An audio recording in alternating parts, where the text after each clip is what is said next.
Hola, soy Luis Alberto Gómez Castrillón, tengo estudios en investigación judicial del Tecnológico de Antioquia, de Derecho de la Universidad de Antioquia y maestría en Derecho Procesal de la Universidad Nacional de Rosario, Argentina. Asimismo soy profesor de las cátedras de Derecho Probatorio y Procesal Penal en el posgrado de la Universidad Autónoma Latinoamericana, en el Tecnológico de Antioquia y en la Universidad de San Buenaventura. También soy abogado litigante en Derecho Penal y Derecho Disciplinario.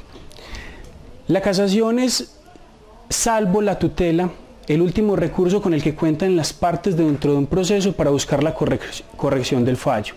Esto es, la adecuación del derecho, de los hechos y del procedimiento. Como recurso extraordinario, la Corte Suprema y el legislador han establecido unos requisitos previos de admisibilidad antes de realizar el estudio de fondo de la cuestión. Esos requisitos de admisibilidad hacen que aproximadamente al año se presenten 1.300 demandas de casación y solamente superen el filtro de admisibilidad el 10%. Ello ha conllevado que muchos abogados y la comunidad académica aleguen que la casación y la Corte Suprema de Justicia ponderan las formas por el fondo y que esto constituiría una vulneración de la tutela judicial efectiva. De ahí surge entonces el interés para investigar cuál es la causa principal de inadmisión de esas casaciones. Esto es, si es un exceso de rigor procedimental por parte de la Corte Suprema de Justicia Sala Penal o si es un desconocimiento de la técnica por parte de los impugnantes. De ahí se estudiaron aproximadamente 600 autos de inadmisión de demandas de casación y se concluye en la investigación que más que un exceso de rigor por parte de la Corte Suprema es un desconocimiento de los requisitos mínimos de admisibilidad por parte de los abogados que presentan las demandas de casación. Entre los errores más comunes se encuentra la falta de legitimación o de interés para impugnar, porque por ejemplo el proceso termina como resultado de un preacuerdo o de un allanamiento a cargos y lo que se busca en casación es retractarse, o vulneración del principio lógico de no contradicción, porque por ejemplo se alega que un medio de prueba fue excluido y erróneamente valorado. También porque se deja de indicar cuál es el fin que se busca con la casación. Esto es, la defensa del derecho material, de las garantías constitucionales o la unificación de la jurisprudencia.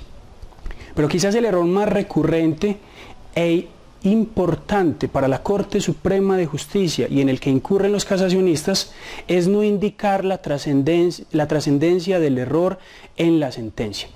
Esto es, que si el juez no hubiera fallado como lo hizo, la sentencia hubiera sido favorable a los intereses del recurrente. Pues se admite que en cada proceso habrán errores, pero el error que habilita la anulación de un fallo que se presume acertado y legal tiene que ser de importancia, no puede ser cualquier tipo de error. Ahora, frente a la técnica para impugnar en casación, la Corte Suprema de Justicia y el legislador han establecido unas causales. Esas causales están organizadas ya sea frente a errores de derecho, errores de hecho o errores en el procedimiento. El primer tipo de error, esto es, los errores de derecho, tenemos la falta de aplicación, la aplicación indebida y la interpretación errónea de una norma. En la falta de aplicación, lo que hace el juez al momento de fallar es que los hechos del caso no los subsume en una norma de carácter sustancial. Es decir, deja de utilizar la norma que regulaba los hechos del caso. ¿Cuál es la naturaleza de esta norma? Puede ser del bloque de constitucionalidad, puede ser una norma constitucional o una norma legal. En el segundo tipo de error, el falso juicio de la falta de aplicación o la aplicación indebida, lo que realiza el juez es un error de subsunción, es decir, los hechos del caso los adecúa a una norma cuyo supuesto de hecho no es el correcto. pero sí utiliza una norma. Lo que pasa es que del plexo normativo, esa no es la norma que regula adecuadamente los hechos de ese caso. La tercera modalidad es una interpretación errónea. En esta, el juez sí selecciona una norma, pero le da un alcance que la norma no tiene o restringe un alcance que la norma sí tiene. Ahora, en cuanto a los errores de hecho, estos tienen dos tipos de modalidades: errores de hecho en sentido estricto y errores de derecho. Se denominan de hecho porque se refieren a la premisa menor del silogismo judicial, esto es, a los medios de prueba. En cuanto a los errores de hecho, están tres tipos de modalidades: los falsos juicios de existencia, el falso juicio de identidad y el falso juicio de raciocinio.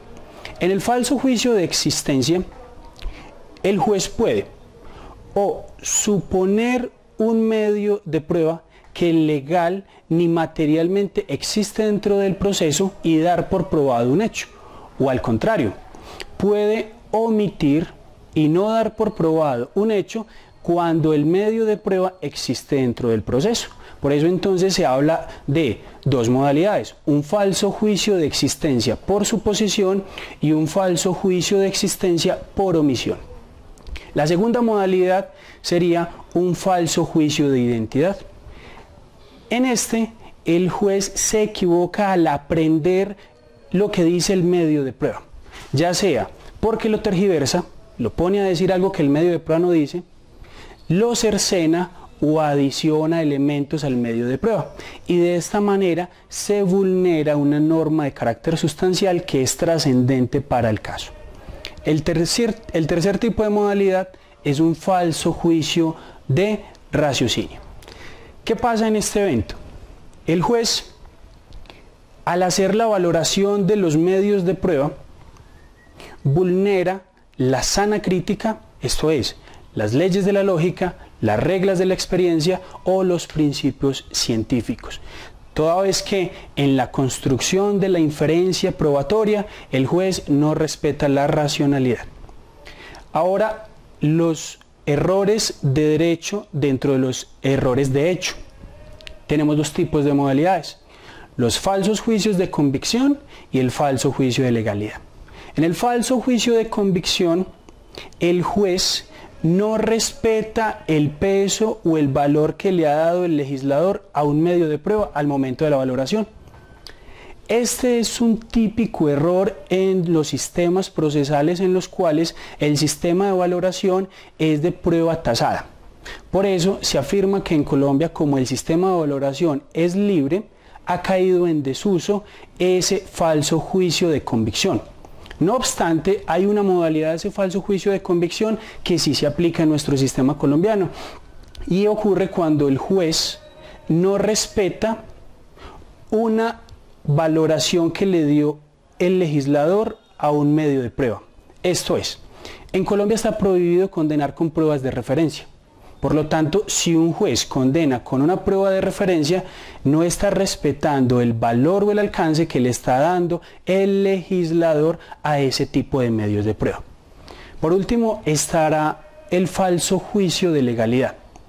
En este, el juez puede incurrir por dos modalidades: un falso juicio de legalidad positivo, que consiste en dar por legal y valorar un medio de prueba que es ilegal o ilícito, y el falso juicio de legalidad negativo, y es que consiste en considerar como ilegal y por lo tanto aplicar la cláusula de exclusión del medio de prueba de un medio que efectivamente sí es legal.